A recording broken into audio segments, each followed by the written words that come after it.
Hi everyone, my name's Kristen. Welcome and welcome back. It is August 1st as of the date of filming. In an ideal world, I both edit and release this tonight. But in a not ideal world, you're maybe seeing this tomorrow. And that's okay. It is a new month, which means that it is time for my Pick My Next video series. This month, I did actually not have like a plan for this series. It's the only month in the whole year since I started doing this, which was in May, admittedly, so not like the whole year. But from now until the end of the year, August was the only month that I didn't have like a set theme and list of books super prepared. So I released a poll last week and you guys selected between a video that was Pick My Next losers from the Pick My Next series, May through July. So the books that you didn't pick that I wish you had of from the so far of what I have read, or so far of the videos and the options for this video series. The other option, which was the winner, was Pick My Next anticipated release from the first half of this year that I haven't gotten to yet. And this one is a little bit, mid-year book freakout tag inspired, because obviously that's one of the questions. Now, I released that knowing that I had done the mid-year book freakout tag, because I knew that I had listed off like a couple for that question of being like, come back to these, Kristen, read these again in the future. I forgot that in order for a book to be picked for this, I have to have access to it like immediately in August.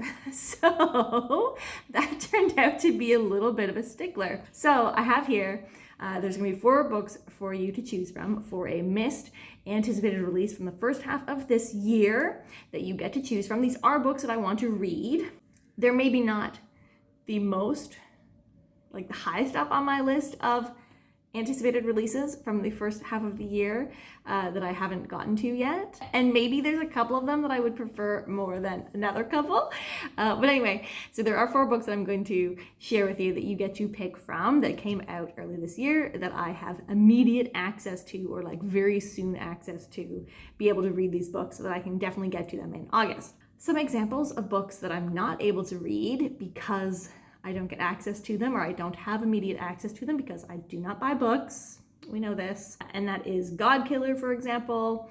I do have access, my library is getting it, but because my library is North American, even though I don't live in North America, don't ask questions you don't want the answers to, but because my library is North American, it has like the US Canadian release date, which is not until September. So I can't get to God Killer yet. Adventures of Amina Al-Sarafi, totally on me. I've actually had that on hold and have hit postpone a gazillion times between when that was released and maybe 2 weeks ago when I removed it from hold.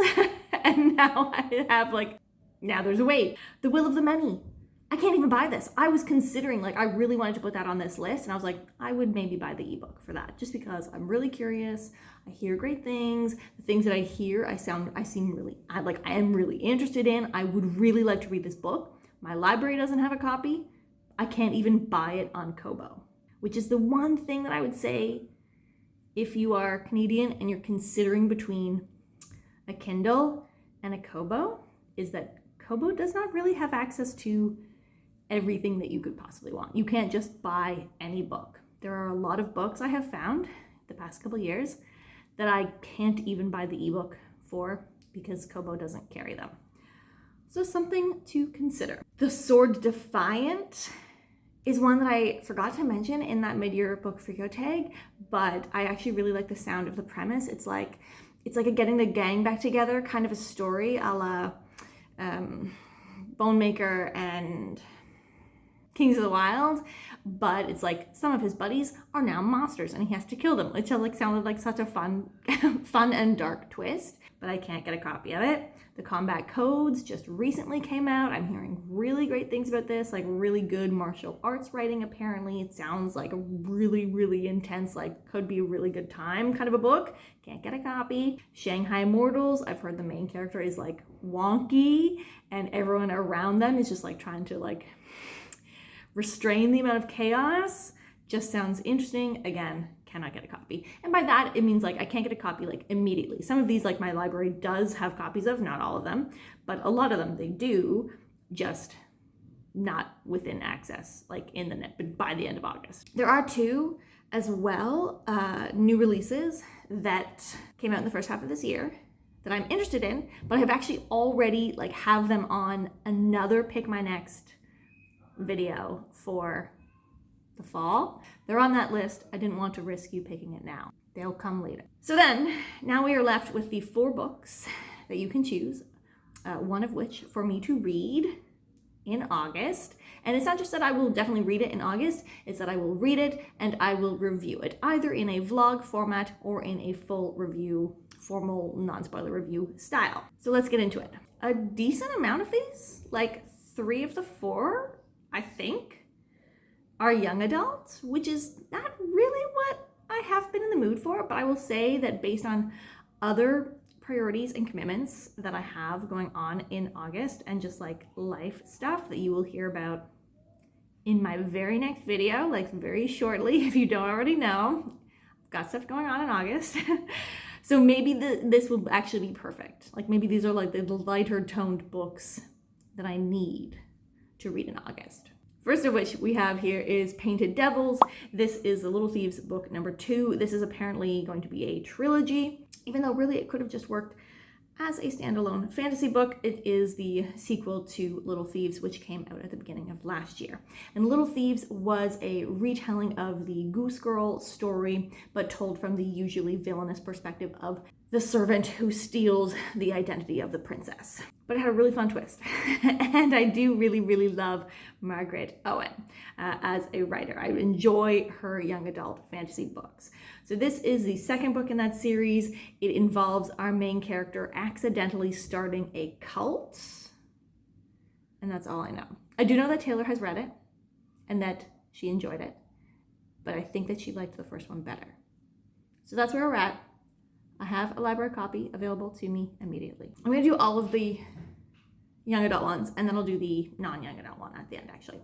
So the next young adult one is 7 Faceless Saints by M.K. Lobb. This one I haven't heard a ton of people talking about. I have seen Elliot Brooks talk about it. She said kind of mixed things, that it was maybe a little bit more pining than she wanted, which is fair. Tagline here, like little intro thing: romance, revolution, and mystery intertwine as a young rebel and palace guard hunt a murderer in this gripping YA set in a world inspired by Florence, Italy. I believe the magic system has to do with saints who established this city.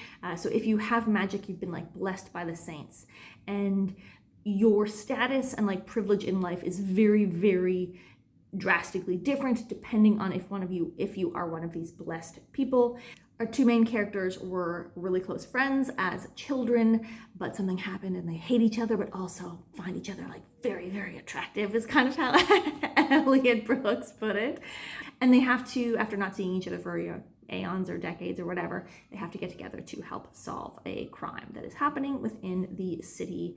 So that's 7 Faceless Saints. Maybe you haven't heard anything about it. Maybe you want to hear about it. 7 Faceless Saints, the audiobook, is available at the library imminently. Then the other young adult that we have is Song of Silver, Flame Like Night. Now I have heard this, everyone is saying the title like Song of Silver, Flame Like Night, and it makes it really confusing, but there's actually like a comma. It's like Song of Silver, Flame Like Night. So I feel better pronouncing it that way, like actually using the comma. This one actually came up as one of the answers in my like hyped books from the first half of the year that people don't want to hear about anymore. So I think it's kind of like really, really funny that I'm now including it as an option here for you to pick. But the audio is available on Scribd immediately. So I don't know a ton about this one. Once Lon had a different name. Now she goes by the Atlantean colonizers gave her. She spends her days scavenging for remnants of the past, for anything that might help her understand the strange mark burned into her arm by her mother in her last act before she died. No one can see the mysterious mark until the night Zen appears at the tea house and saves her life. I will leave it there. Zen is a practitioner of magic. They both have secrets buried deep within. And obviously, it was hyped enough in the first half of the year that people don't want to hear about it anymore.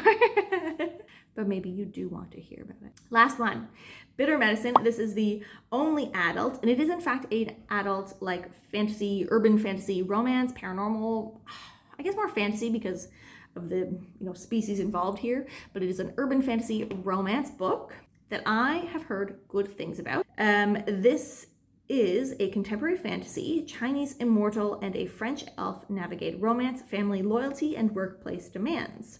It is a debut novel. As a descendant of the Chinese god of medicine, ignored middle child Elle was destined to be a doctor. Instead, she is underemployed as a mediocre magical calligrapher at the Fairy Temp Agency, paranoid that her murderous younger brother will find her and their elder brother. Half-elf Luke, the agency's top security expert, has his own secret. So I won't read any more from the synopsis, but I did hear Angela from the channel Literature Science Alliance talk about this in one of her new release roundups, and all the things that she was talking about, I actually really liked. Apparently it's a very grown-up kind of a romance in that the people have really good communication, which is always a big buzzword for me. I love to see that in fantasy romance books, period, just great communication between characters. They're apparently they do know each other going into the book, so it's not like you don't see them meet for the first time. They are acquaintances going in. They are very clearly interested in each other, but there's reasons why they can't necessarily be together right away, and they're very open about that discussion. I don't know anything else about the plot, but that is it. So those are your options. I'm just realizing that I forgot to do the emojis. So I'll go through the books one more time, and I will add in an emoji now. Painted Devils, we'll go with the devil emoji. I think that there's a devil emoji. 7 Faceless Saints, to just give me a face. One of the classic face emojis. Song of Silver, Flame Like Night. Let's go with a dragon, because there's some dragons on the cover. Bitter Medicine, elf. Luke is an elf or something like that. So let's do an elf emoji for that one. Those are your options. As always, you have 1 week to vote. Down below in the comments, you can either put the name of the book, or the title of the book, or you can put the emoji. Which book would you like me to read and review in the month of August? Let me know. I can't wait to see what you guys pick. I'll see you next time. Bye.